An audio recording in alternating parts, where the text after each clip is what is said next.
Devocionais a Bíblia toda em um ano. Hoje, Mateus, capítulos 4 a 6. Após o seu batismo, Jesus foi levado pelo Espírito ao deserto para ser tentado pelo diabo.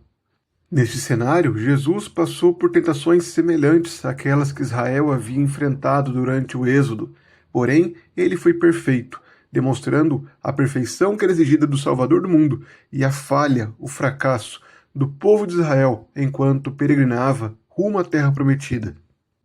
Diante da fome do Salvador, o tentador apresentou a ele a proposta: se você é o Filho de Deus, mande que estas pedras se transformem em pães. Jesus, porém, respondeu dizendo que o homem não viverá só de pão, mas de toda a palavra que procede da boca de Deus. Enquanto Israel murmurou contra o Senhor quando teve fome, Jesus permaneceu submisso, confiando na provisão do Pai. Em seguida, Jesus foi levado pelo diabo para o alto do pináculo, e ali ele deu ordem: se você é o Filho de Deus, jogue-se daqui, porque está escrito: aos seus anjos ele dará ordens a seu respeito, e eles o sustentarão nas suas mãos, para que você não tropece em alguma pedra. Algo semelhante aconteceu em Meribá, conforme Êxodo 17, quando o povo do Senhor questionou se o Senhor estava com eles ou não. Havia desconfiança do povo em relação a Deus e por isso o provaram. Mas Cristo não se pôs nessa condição. Ele disse: não põe à prova o Senhor, o seu Deus, sendo convicto em declarar que o Pai estava com ele e não precisava ser provado em relação a isso. A terceira provação, a terceira tentação, era a apresentação dos reinos do mundo. Satanás oferece a ele: tudo isso lhe darei se prostrado você me adorar. Era o caminho mais fácil para alcançar a vitória, sem necessidade de cruz. Israel havia pecado múltiplas vezes, adorando outros deuses em busca de segurança e estabilidade. Mas aqui Jesus manifesta a vontade perfeita de Deus. Adore o Senhor seu Deus e preste culto somente a Ele. A perfeita obediência exige adoração somente ao Senhor. A proposta foi rejeitada, pois Cristo estava comprometido a cumprir a vontade do Pai, a alcançar a vitória não por meio de atalhos, mas por meio da perfeita obediência a Deus. Em seguida, Mateus registra o início do ministério de Jesus na Galileia. Ele vai até Cafarnaum e passa a morar ali, naquela região de Zebulon e Naftali, cumprindo as Escrituras conforme o profeta Isaías.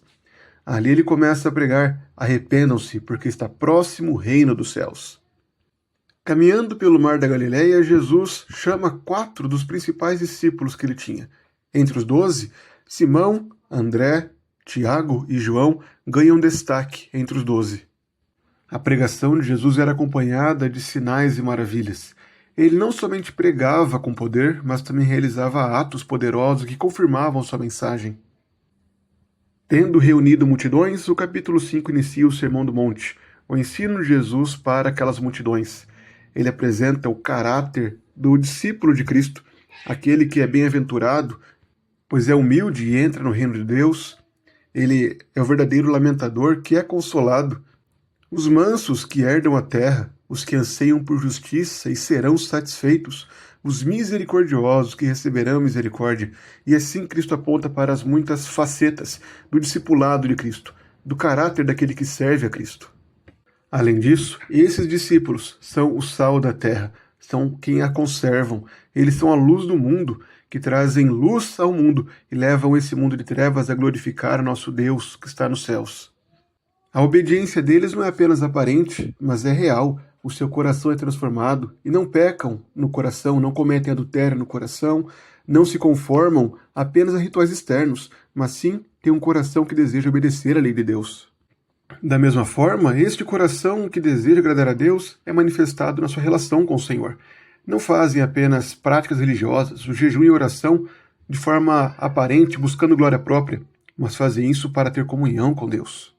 Eles não se preocupam com a vida aqui e agora, pois o seu tesouro está nos céus. Eles buscam em primeiro lugar o seu reino e sua justiça, e as demais coisas são acrescentadas. Mateus evidencia que Jesus Cristo é o Messias pela sua perfeição. Ele resistiu à tentação e não pecou como Israel no deserto. Ele iniciou seu ministério com o chamado arrependimento e demonstrando autoridade. A sua pregação trazia um efeito imediato ao coração dos seus discípulos. Aqueles que ouviram seu chamado prontamente atenderam.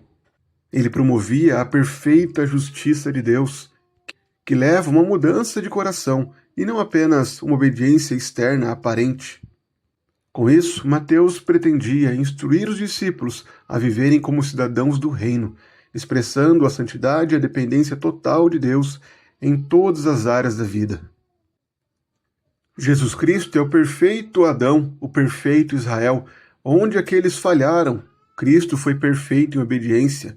Ele é o rei que proclama as leis do seu reino e cumpre toda a lei dada pelo Pai. É por meio dele que temos perfeita comunhão com Deus. É ele quem transforma o nosso coração e nos faz filhos verdadeiramente obedientes e não que praticam justiça apenas externamente com motivos errados.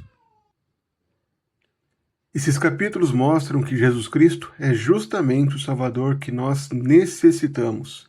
Ele foi perfeito na onde Adão caiu, ele foi perfeito nos pecados que Israel havia sido tentado e também pecado no deserto. Ele é o Salvador perfeito, pois teve perfeita obediência, foi fiel à vontade do Pai durante todo o tempo. Por isso, quando somos chamados por Ele, devemos ter a mesma atitude que seus discípulos, imediatamente largar nossas redes, nossas outras tarefas e nos voltarmos imediatamente para Ele. O chamado de Cristo é urgente para uma mudança de vida. Não devemos esperar estarmos perfeitos para aí sim irmos a Cristo. Na verdade, o Evangelho nos chama para irmos como estamos, a fim de que assim sejamos transformados pelo Senhor. Não somos capazes de mudar nosso coração, mas Ele é poderoso para isso.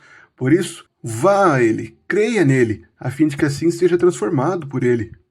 E ao sermos transformados por Ele, devemos demonstrar um caráter redimido, o caráter do verdadeiro discípulo de Cristo, que é sal e luz nesse mundo, que é bem-aventurado, pois deseja justiça, pois é manso, pois é humilde, pois deseja ao Senhor.